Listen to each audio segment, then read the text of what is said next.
أعوذ بالله من الشيطان الرجيم بسم الله الرحمن الرحيم الحمد لله رب العالمين والصلاة والسلام على سيدنا محمد وآله الطيبين الطاهرين اللهم صل على محمد وآل محمد. Assalamu alaikum wa rahmatullah, everybody, and welcome to, I think, session 34 of Shia Imamiyya doctrine. We might run into some technical difficulties as we do this, but if you can just be patient with us, just have some issues trying to figure that out. I might not have video, but if you have my audio, that's all that matters, right? All right, so do we have video or not? Okay. All right, so last week we started a new chapter in this book, and that was the chapter of life after death and the hereafter. So we covered about 3 or 4 articles, I think, and I'm just going to go over those very quickly. It wasn't too hard. Article number 103 spoke about how all religions and all of those divine faiths, or Abrahamic faiths, if you may, they all speak about a hereafter. And that this is something that everyone believes in. It's not something that anyone doubts about when it comes to these Abrahamic faiths. And as I said in the beginning, my video might come and go, so just bear with us while we figure that out. Okay, so that's one point that he made, and the other point he made was that, look, when it comes to the Quran and the Book of Islam, it has addressed this matter the most out of all other faiths. It's maybe you can say 1/3 of the verses of the Holy Quran have to do with the hereafter, as some scholars have claimed. Yeah, so that's article number 103. And article number 4, we talked about the different reasons for there being a need for a hereafter. Someone might say, okay, I believe in God, I believe in Islam, I believe in the Quran, I believe in everything. Is there any intellectual reasoning that if someone doesn't even believe in the Quran would still come to the conclusion that there has to be hereafter? There are some strong proofs for that we covered last week as well. In a nutshell, you can't believe in God, 1, and 2, see what's going on in the world here, and 3, not believe in a hereafter where total justice will be served. It's just not possible. Okay, so that was article 104. Article number 105 talked about some of the reasons why people might deny and reject the hereafter. And there were verses that were, cited, that he cited to refute those denials of hereafter. So, for example, some people they might think that Allah doesn't have enough power to do that, or God won't have the power to do that. He brought a verse that says, no, Allah has the power to do it, because He's the one who created from the beginning to begin with. So of course He can do it again if He wants. Other verses I don't want to get into, talked about the different questions some people had, and as a result weren't believing in the akhirah. The Quran addresses them. All right, so moving on to article number 106, he talked about how resurrection is going to be physical and spiritual, but he had a definition, his own definition of spiritual resurrection. What he meant by it, I discussed last week. And this term, I don't know if he's the one who's coined it or others have coined it, but this resurrection, spiritual resurrection, meaning that you will also have spiritual pleasures in the hereafter, in addition to the physical pleasures that we're all accustomed to. That is something that I haven't really seen here and there used that much, this term, but he uses it here, that we have, in addition to a physical resurrection and material resurrection, in addition to all that, we have a spiritual one as well. Article 107 spoke about some of the verses that talk about barzakh. So we talked about the need for a hereafter. The journey to the hereafter goes through something called the barzakh. What is the barzakh? It's that, now some people use the word purgatory. That is a Christian term. If you look up purgatory online, you'll find definitions for it. But for us, we call it the barzakh. and purgatory of the Christian faith is different than barzakh a little bit. It's not like they're exactly the same.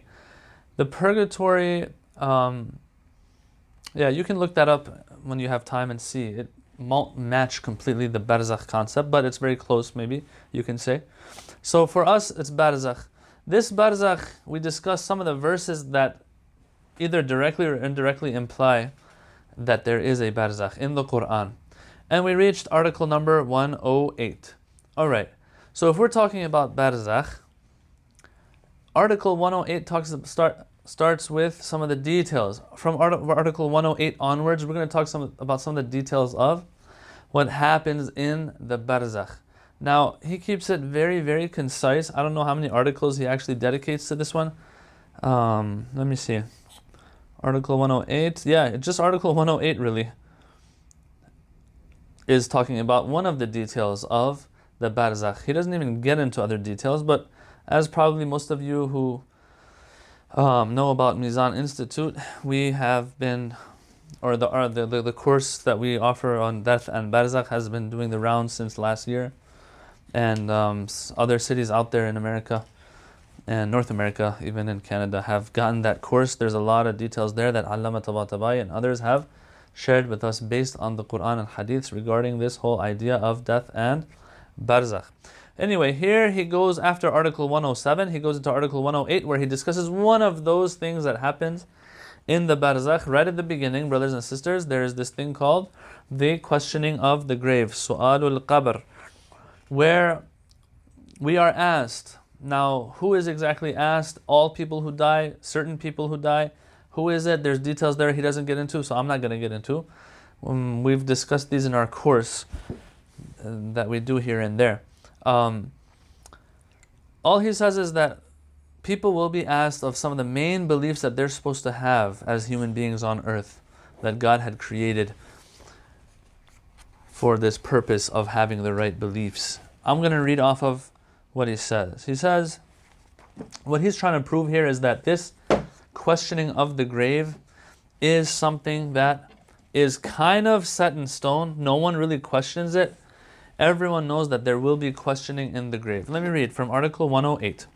He says, the first stage of the soul's life in the barzakh begins with the withdrawal of the spirit from the body.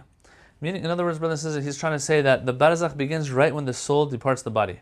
Someone has asked, one of their imams, Imam Sadiq alayhi salam, they asked him, what is this barzakh? He said, from death till Yawmul Qiyamah. So death happens when the soul separates from the body, right? So that's what he's saying here in the book. The first stage of the barzakh begins with the withdrawal of the spirit from the body. At the time that man is buried, according to many hadiths, the angels question him on tawheed, prophethood, and a series of other principles pertaining to belief and religion. Obviously, the answers given by a believer will differ from those given by a disbeliever. And in consequence, the grave and the barzakh will be places wherein divine mercy manifests for the believer and divine wrath for the disbeliever. Okay, we have to understand, some people think that when you die, you go straight to heaven or hell. This concept of barzakh refutes that totally. No. It's not that you go straight to heaven or hell. You're still on a journey. We think that, everything is just this life, right? No. There is a whole journey we're going to be on, brothers and sisters. Even after we die, we're going to be on a journey in the barzakh as well. It begins with this questioning. And so once the questions are asked, based on the answers that are given, this person will be answering not off of his memory or her memory. They will be answering off of their actions in this life. The answers will comply with what they did in this life. You can't believe in God but do everything against what God's will is and then expect to answer the questions correctly on the day of judgment, in the barzakh when they question you. No, that's not how it works. Those who acted upon what they believed in this life, they're the ones who can get the answers right. So anyway, if you get the answers right, the hadiths tell us that this will be like Jannah for you, like a paradise for you. The grave will open up for you and it'll be like one of the gardens of paradise. Versus those who don't get the answers correctly, those ones, their grave will become a part of hellfire for them. It's kind of a warm-up for them to get ready for the Day of Judgment. Warm-up, no pun intended. Okay. Well, actually, I intended that pun. But anyway, it says, the questioning by the angels and the dispensing of mercy and wrath, respectively, to the believers and disbelievers in the grave pertain to basic beliefs of our religion. The grave constitutes the commencement of barzakhi life, which will persist until the day of resurrection. Imami scholars, so here, after explaining what questioning of the grave is and what it entails, he gets into maybe 3 or 4 of the main scholars of the Shi'i school of thought who have expressed how this belief is a belief that is accepted by everybody. It says, Imami scholars have expounded these questions in books of theology. Shaykh Saduq, in his book of Tajrid al-I'tiqadat, says, our belief as regards the questions in the grave is this: it is true, and whoever gives the correct answers to these questions will be granted divine mercy, and whoever gives the wrong answers will be subjected to divine punishment. Okay, so Shaykh al-Saduq believes that this is the case. Shaykh al-Mufid, which is the student of Shaykh al-Saduq, says, in his book of Tashih al-I'tiqad, he says, strong hadiths of the Holy Prophet tell us that the people of the graves will be questioned regarding their religion, and some hadiths indicate that 2 angels are charged with this task of interrogation, and they are called Nakir and Nakir. He says further, the interrogation in the grave shows that those in the graves are alive, remaining thus until the day of judgment. Alright. Nasir ad-Din al-Tusi writes, the punishment of the grave is real. It is an intelligible possibility, and there are the most authentic hadiths confirming this reality. Yeah, he says it's an intelligible possibility. So he says, look, they're going to ask you questions in the grave, 1. And 2, this is something that is possible. It's not impossible. When he says intelligible possibility, that means, intellectually speaking, it's not something that's impossible. So if it's not impossible, 1. And 2, Quran and Hadith have told us that it will happen, then there's no reason to deny it. That's the reason why he brings this up here in this little excerpt that we read of him. Alright, so these are some of the ulama he cites. And then he continues, Ayatollah Subhani, he says, reference to theological works of the other schools of Islam will reveal that there is a unanimity on this issue. Yeah, so everyone believes in it, and then he says there's just one scholar who doesn't believe in it, and from the Sunni school of thought. There might be others as well. It doesn't matter. Brothers and sisters, what matters is that, what's for sure is that the vast majority of scholars of different schools of thought in Islam believe in the questioning of the grave. Okay, that's all he talks about really when it comes to the questioning of the grave. Then he moves on into something that's kind of contemporary. Well, not contemporary, but these days you hear here and there people talking about and asking about. I wish he could have gone deeper into this topic that we're going to get into right now, but he hasn't, and he doesn't. And I was thinking what to do really, because I'm afraid that it might cause more questions for people. I guess I'll read off of the book and explain, but this requires a deeper, I think, study and more details, right, which he has not gotten into regarding the topic of reincarnation. Okay? As we've said time and time again, this book of doctrines of Shia Islam is a book just to let the world know what we believe in, and some argumentations and some explanations next to each of these articles, right? As you've seen so far, those of you who are following these sessions. Now, if that is the purpose of the book, then he's done exactly what he was supposed to do. Ayatollah Subhani lets everyone know in Article 109 and 110 that people, we don't believe in reincarnation. Yeah? There are philosophical problems to it, and there are also textual problems. In other words, it goes against our scripture and hadiths of the Prophet and Imams. Yes, all in all, there's problems with it from every aspect, in every aspect and from every angle.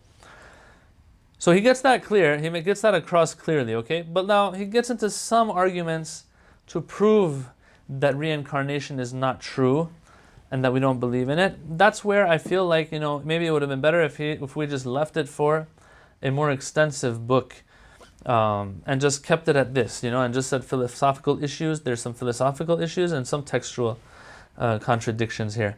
Anyway, but we'll get into it.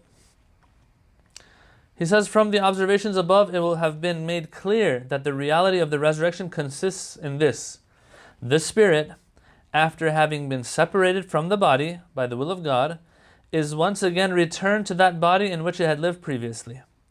This, in order to experience in another realm of existence the reward or punishment elicited by his actions on earth. Okay, so that's what's happening. We're giving him a body again on the day of resurrection so he can be rewarded or punished according to his actions. Very clear, very simple. He says, though, certain people, certain groups, certain faiths within different religions, and others outside the pale of all religion, deny the notion of resurrection, such as it is found in heavenly inspired religions. Meaning, the Abrahamic faiths, that's what he means by heavenly inspired. The Farsi of it is Asamani, Adiyana Asamani. And so Asaman means heavens, right? So the translation says heavenly inspired. What is meant is the Abrahamic faiths, those divine faiths that all belong to, all have a book and all belonged to a prophet, although they might have been distorted to an extent.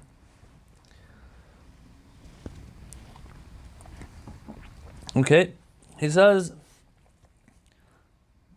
they deny this notion of resurrection that is found in these Abrahamic faiths, but have accepted the principle of reward and punishment of actions. Through what? Through the idea of reincarnation. So that's what solves the problem for them. So still, man and mankind, they are, there is this notion of you are going to be responsible. You are going to be held accountable for what you do and don't do. There is still that notion, but where is it materializing? It's actually materializing here in this idea of tanasukh, or reincarnation. They claim that the spirit attaches itself to a fetus through the unfold. So from here on, as I read the book, brothers and sisters, these are the claims that he's making. Whether they're accurate or not, he's speaking on behalf of other faiths right now. So whether he's accurate or not in his claims is on him. He says they claim that the spirit attaches itself to a fetus, through the unfolding of whose life the spirit returns to this earth, going through the stages of childhood, maturity, and old age. But for one who had been virtuous in his previous life, a sweet life results, while for those who were wicked in their previous lives, a wretched life lies in store. All right? So this spirit attaches itself, brothers and sisters, to another fetus, another being, another thing, whatever. He just says fetus in his explanation. But we have to see, is that what it is in all of those faiths that might have adopted this idea of reincarnation? Do they believe that it's just a fetus that the spirit attaches itself to again? Or can it be other things? I've heard some people say that they believe, or they know people who believe that when their husband or wife died, like there was an animal, there was a pet cat or dog there, and they knew that the soul had attached itself to that animal. So we'll have to see, is it always a fetus or is it something else? Or can it be something else? He goes on, he says, it must be understood that if all human souls traverse the path of reincarnation forever, there can be no place for the principle of resurrection. Right? So this is very, very important. If the Quran talks about resurrection, if our minds tell us and our intellects tell us that there is a need for resurrection, there's no way around it. If reincarnation is true, then at least for some souls, there will be no resurrection, because they will keep going and coming back, going and coming back, going and coming back, and never being good people. Yeah. Once again, as I said, we're keeping it very concise. There must be answers that they give as well. Is that how they really see it or not? For some people, is it even possible to be reincarnated forever? Will people always be bad forever? Or no, will they eventually find the right way and right path, and be virtuous after their 100th life and 100th reincarnation? These are questions they might have answers to, and might have given answers to. So anyway, the book says, it must be understood that if all human souls traverse the path of reincarnation forever, there can be no place for the principle of resurrection. While by both intellectual and traditionally transmitted evidence, belief in the resurrection is an obligation. It has to happen.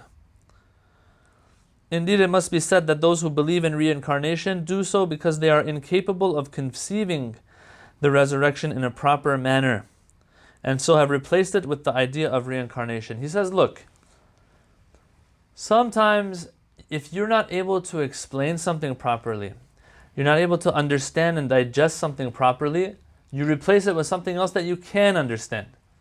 His claim here, Ayatollah Subhani, is that some people have embraced this idea, have adopted in reincarnation as a belief, because the idea of resurrection, they just can't grasp it.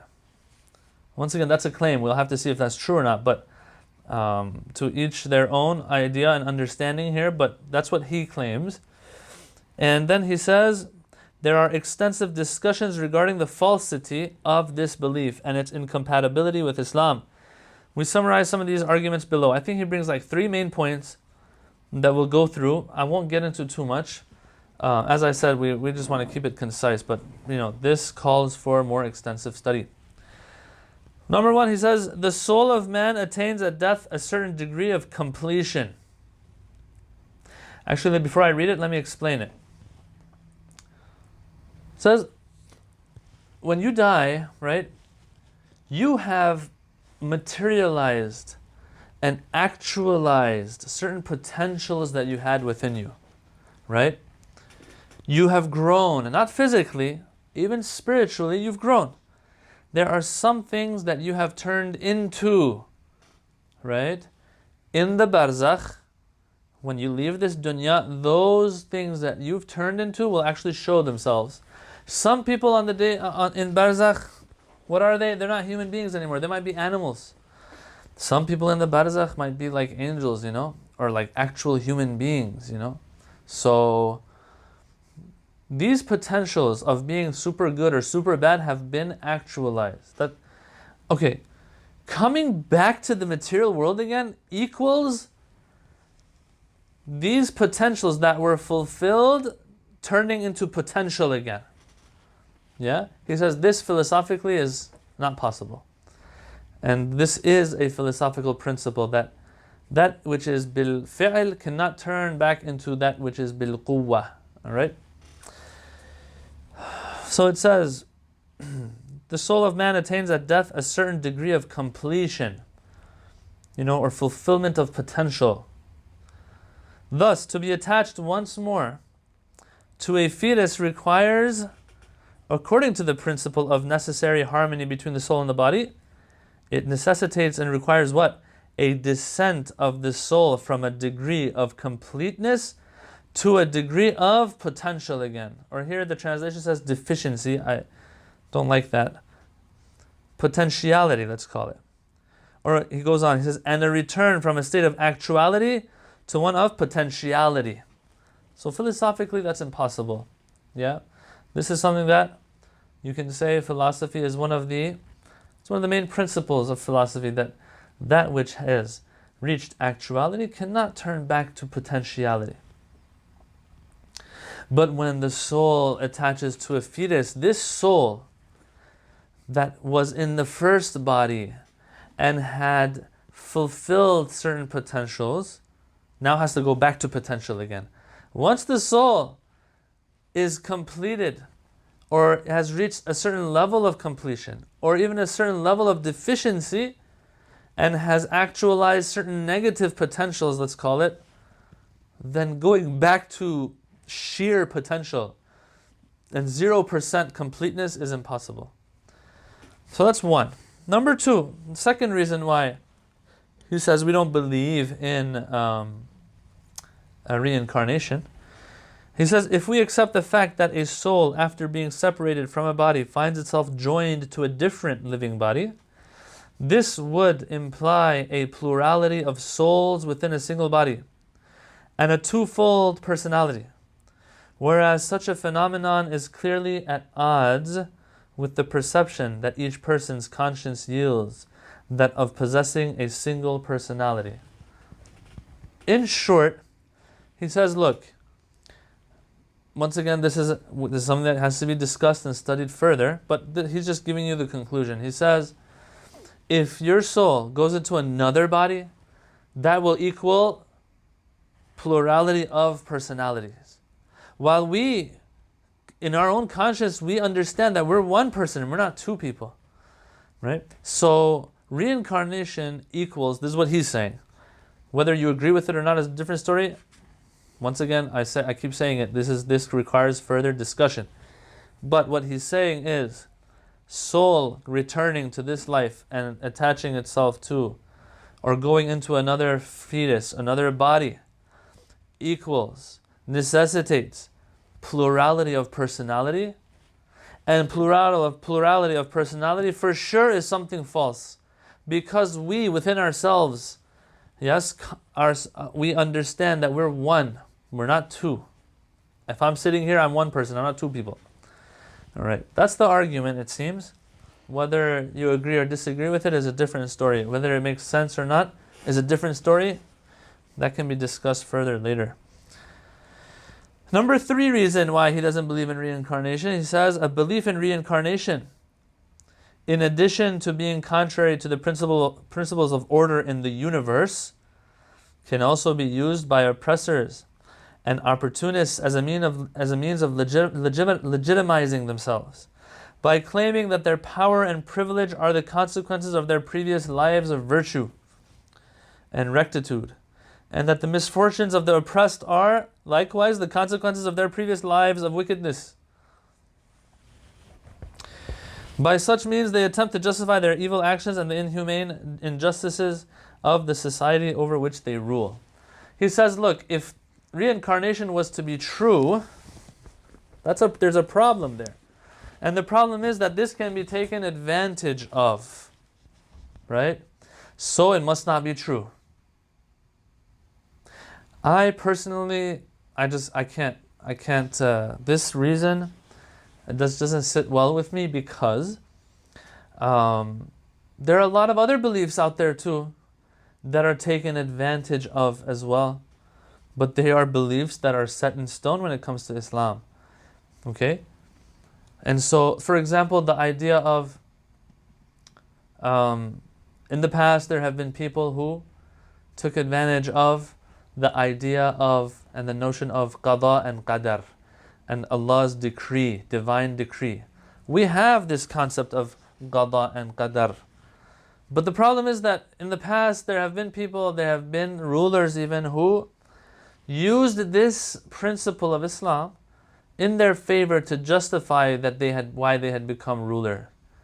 Even if through the wrong means they had gained power, what happens is that they would say to the people that, look, this is what God has decreed. If you go against us, if you're going to be all woke and stuff, and try to overthrow us and try to speak out against us, etc., you're actually going against the decree of God. Okay, so qada and qadar is a concept that can be taken advantage of or can be misused and misrepresented. Does that mean that it doesn't exist? No. It exists. People take advantage of a lot of things. A lot of rulings of Islam, Christianity, everything, every faith out there right now. And that's why atheists, they make this claim that the world would have been a better place without religion because lots of hardship, suffering is the result of there being belief in faith. Belief in religion and organized religion and God, or else there wouldn't be so many problems. That's what some atheists say, right? So even the whole concept of religion is taken advantage of, at least in the eyes of some. So this can't be a reason that religion, just because it can be taken advantage of, that it's not true anymore. No. So here, if reincarnation can be taken advantage of by people, that shouldn't be a reason to say that reincarnation is wrong. No, we have to have other, or not wrong, but false and not true. We have to have stronger reasoning. The first two reasons he brought were good. They were solid, although they need more explanation. Especially the first one was really solid. The second one, I don't know. That's something to think about. But this third one, I feel, just doesn't cut it. Very humbly, I say that as well. I'm nobody really, but yeah. Article 110. Brothers and sisters, before I get to that, when I get critical every now and then, if you've noticed, I'm not very critical, but like every now and then I might get a little critical of some of the arguments presented. This is something that they teach you in academia, not just in the hawza, everywhere. Critical thinking is very important. If, of course, a person has, what it takes to actually exercise that critical thinking. So this is what these ulama themselves want us to do, to be a little critical as well. Not to just blindly accept the reasoning just because Ayatollah so-and-so said so. I've said this 100 times, maybe out of 100 times, 99 times I'll say, this is a good argument. One time I'll say, this argument, I just don't get it, So that's where I'm coming from when I say that.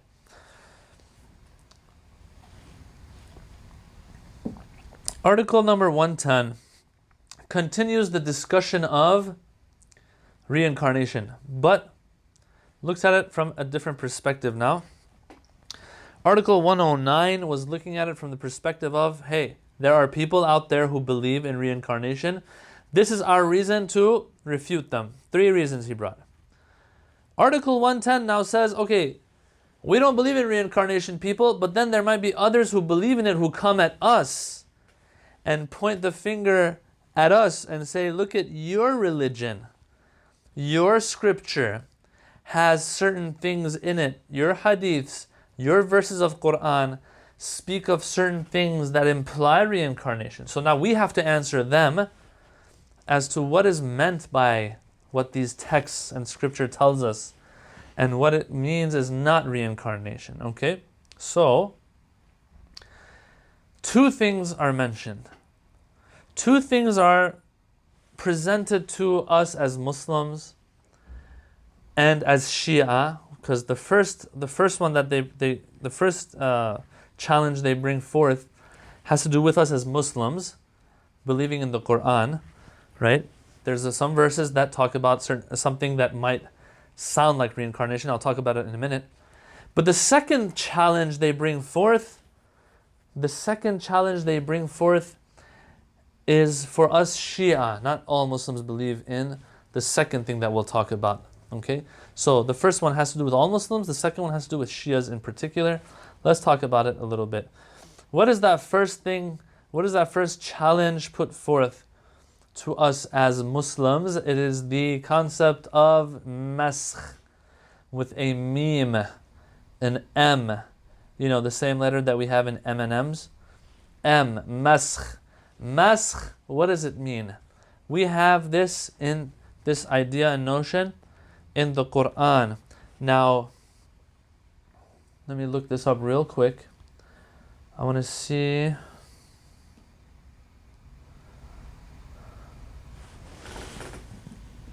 If the actual word has been used. I think once it has been used, yeah. We have in Surah Yasin, verse 67, وَلَوْ نَشَاءُ لَمَسَخْنَاهُمْ عَلَى مَكَانَتِهِمْ. The Quran says, and had we wished, we would have deformed them in their place. Then they would have neither been able to go ahead nor go back. So whatever the context of that verse is not relevant right now, but the word maskh has been used. What is maskh? Maskh is deformation of an object, of a thing. What is it talking about in the Quran when it talks about deformation? It's talking about how God turned certain people into things other than human beings as a punishment for their actions. Let me read to you. Article 110. To conclude this discussion on reincarnation, it is necessary to answer 2 questions. So there's 2 challenges we have. The first is this. According to a clear Quranic description, past nations were subject to transformation. Here he calls it transformation or deformation. Maskh. Some persons became pigs, others monkeys. Surah Ma'idah verse 60 says, وَجَعَلَ مِنْهُمُ الْقِرَدَةَ وَالْخَنَازِيرَ, that God hath turned some of them to apes and swine. So the Quran has verses like these, not too many, talking about some people out back in the day who, as a punishment, Allah turned them to apes and swine. This person who brings this verse forward will say, if reincarnation is false, how can such transformations occur? That's the question. The answer he gives is a good answer. He says, look, just because there's a transformation doesn't mean that that transformation equals reincarnation. Where'd you get that from? This statement is false. This proposition we disagree with, that anytime any transformation takes place, that means that reincarnation has occurred. What was reincarnation? Reincarnation was the separation of a soul from a body after reaching certain levels of actuality versus potentiality, and then that soul going back to a body with zero actuality and 100% potentiality again. That's what reincarnation was. The soul going from one body to another body. Who says when this Maskh takes place that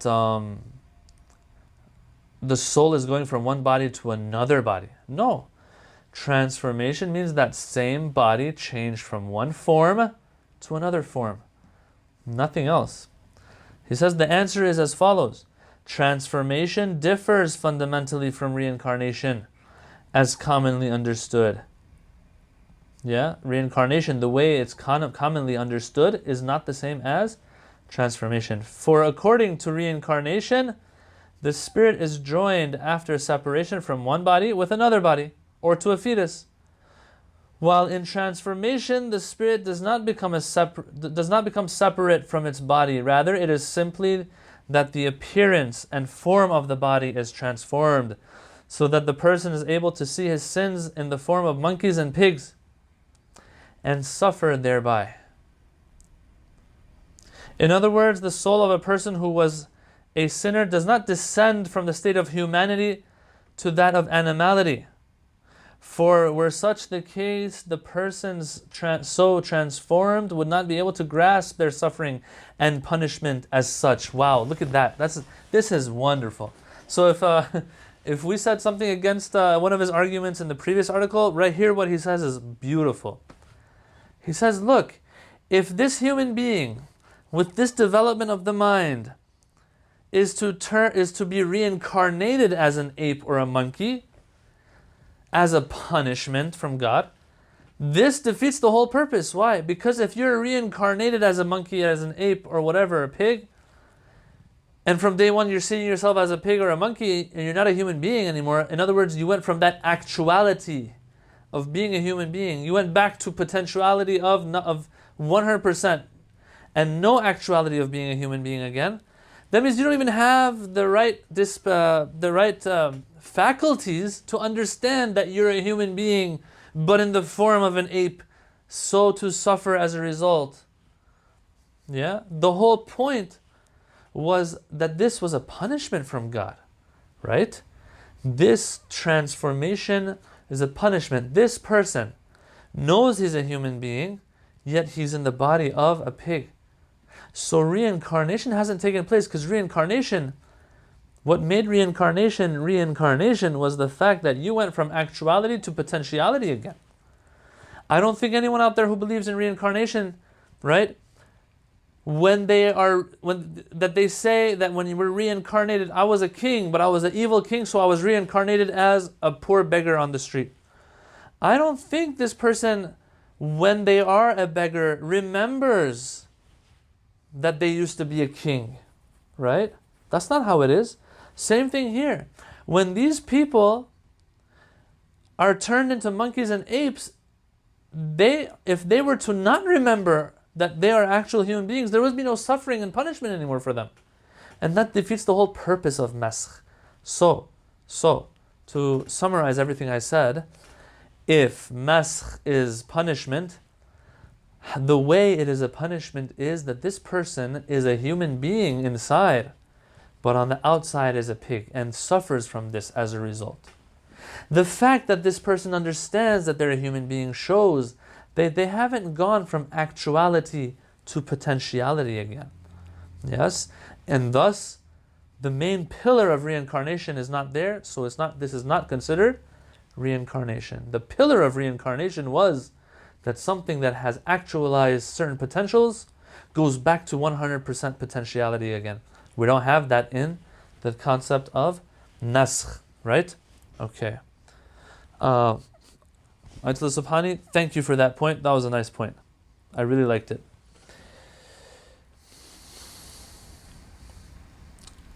He now cites two individuals of the ulama who also explain how it's not reincarnation. He says, in this regard, Taftazani says, the true import of reincarnation is that the souls of human beings become attached after their separation from their respective bodies to other bodies, for the sake of governing over and possessing them in this very world. It does not mean that the appearance of the body changes as is the case in maskh and transformation. Okay, that's just repeating what we said before. Allama Tabatabai also says, so now he's citing him. Allama Tabatabai also says, people who have been transformed or have gone through maskh as a punishment, or those who, while retaining their human spirit, so that actuality is there, retaining their human spirit, are transformed as regards their form only. Transformation does not mean that the human soul is transformed also, becoming the soul of a monkey, or else there's no punishment there, right? So beautiful how he words it here. That transformation doesn't mean that the human soul also transforms into the soul of a monkey, so that as a result it can't even understand that, oh, I was a human being. Oh my God, look at me now, I'm a monkey, this is so sad, you know? A monkey is jolly. Monkeys are monkeys. Hippos are hippos, elephants are elephants. They don't understand, they don't wish to be anything else, it doesn't seem. They don't have that intellectual capacity to wish for things the way human beings do, or to suffer when they know they are something, but on the outside they're not. Anyway, that's the first challenge that is put towards all Muslims, because this is Quran we were talking about. But now we also have another problem as Shia, and that is the concept of Raj'ah. Now, I don't know, I don't remember, did we cover this before or not in the Mahdawiyya part of this book that we just finished like a couple of weeks ago?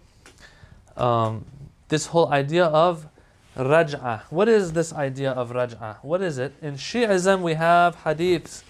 This is not in the Quran, although you'll have some verses that might imply, or it might be claimed that imply Raj'ah. But what Raj'ah really is based on is hadiths. We have to accept that after the 12th Imam returns, and after the 12th Imam passes away, even before he passes away, we have people who will be brought back to life again, who will serve him. After Imam Mahdi passes away, some of the Imams will be brought back to life even. Yeah? We have this idea in our sources. Now, why that's the case, what does that entail, what does that mean, what are some of the details, all of that is something to discuss in depth again. Books have been written on Raj'ah separately. Once again, we're doing stuff concisely here. Okay. Now, the person who wants to challenge this idea of reincarnation is not an Islamic, it's not acceptable, it's not possible, will say, hey, you have something similar to reincarnation, and that is something that you call Raj'ah. People who are dead are going to be coming back to life. Yes? Coming back to life equals coming back to life from death is reincarnation. So what do you have to say to that? That's the question. So here I'll read. It says, the second question is, some writers have presumed that the idea of the return, Raj'ah, has been derived from that of reincarnation. Does belief in the return and Raj'ah require belief in reincarnation? His answer is this, that look, no, that Raj'ah has nothing to do with reincarnation. Once again, because reincarnation has its own definition and explanation that does not fit Raj'ah. He says, the doctrine of the Raj'ah, according to most of the Shia scholars, consists of this, that a number of believers and disbelievers will return to this world in the last days. And their manner of returning is akin to the way in which the dead were brought back to life by Jesus. When Prophet Jesus ﷺ brought dead people back to life, yes, was it the same person, or now was it a different soul, a different body, or whatever? Like, no, it was the same soul, same body. And by the way, I have to say this, and I forgot to say it in the Maskh part we were talking about as well. And it applies to the dead that Prophet Jesus brought back to life as well. Those people who turn to monkeys and swine that the Quran talks about, and also those who were brought back to life by Prophet Isa alayhi salam, they say these types of people, usually they didn't live long. It's not like Prophet Isa would bring someone back to life and that person would live amongst the people for another 30 years or something. No. They would come back to life for a short period just so the people can see this miracle, and then that person would die again. Those people who turn into monkeys and swine, from what I remember reading, they also, when this would happen, it was a punishment for them.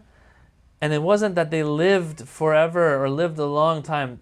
I remember reading in our tafasir that these people would die shortly after. It wasn't like the guy lives as a pig for 30 years or something.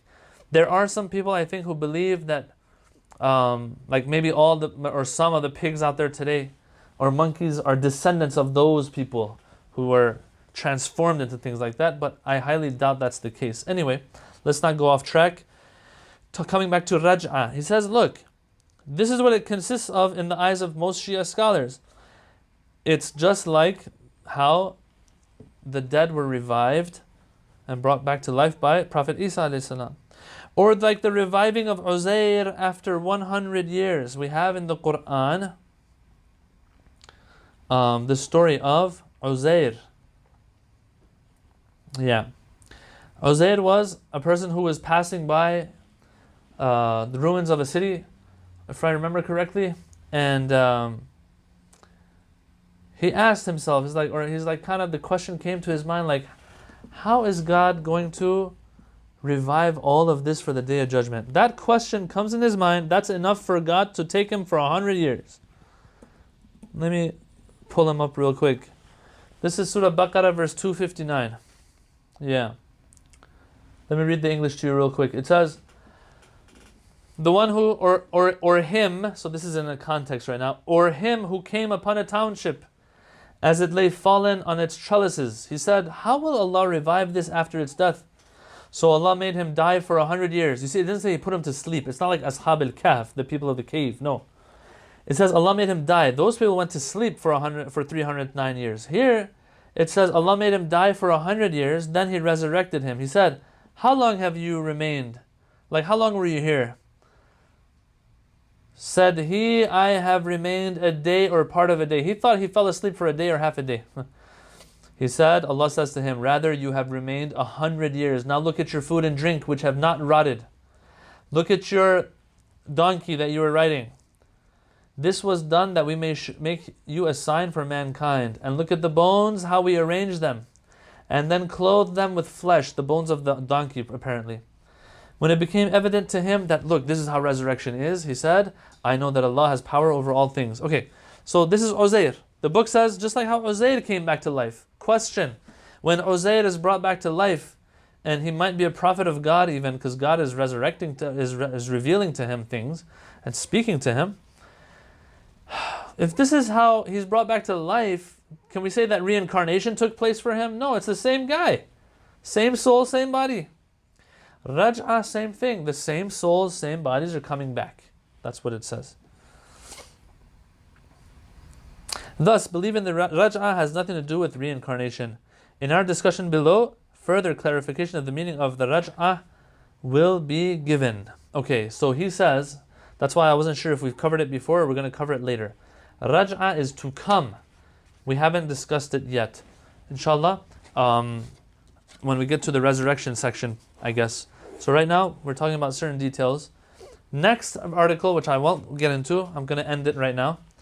Article 111, next week, or not next week. By the way, before I forget, we don't have our session next week.